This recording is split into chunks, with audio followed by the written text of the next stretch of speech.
There is more tension between China and Taiwan today. We have video from China's military. In it, Beijing is carrying out 2 days of military drills, and the exercises are simulating a potential seizure and blockade of Taiwan's key areas. The video shows its forces carrying out drills on the ground, at sea, and in the air. Taiwan is condemning the war games and has put its forces on high alert. And the CBC's John Northcott is tracking all of these latest developments for us from our London bureau. So, John, tell us more about this new round of military maneuvers by China. Hi, Arthi. Good to talk to you. Yes, this is a situation where almost every day there's some kind of military activity involving China and the waters around Taiwan. But this is significant. There is no question about this. We are seeing frigates, destroyers, fighter bombers, even drones and missiles being involved in this live fire exercise. In fact, the Chinese have put out a map showing a series of blocks effectively surrounding the island of Taiwan, implying that they are prepared to exercise this kind of control on those waters. This live fire exercise, we understand, is aimed at simulating a blockade of Taiwanese ports.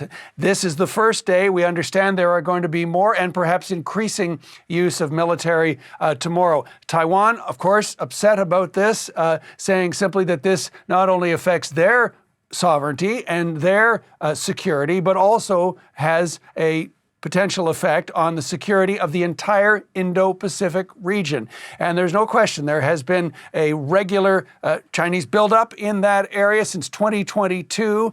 When Nancy Pelosi visited Taipei, they have had some 6 of these large-scale military exercises, but this is as big as any. And it's also an implication here that they are setting the agenda for the year ahead to say, hey, world, with all else that you have on your agenda, don't forget about us and don't forget about our claims on Taiwan. One other civil aviation note in this, the government of Taiwan pointing out that some 100,000 air travelers will have their flights affected simply because the airspace has been deemed too dangerous around the island.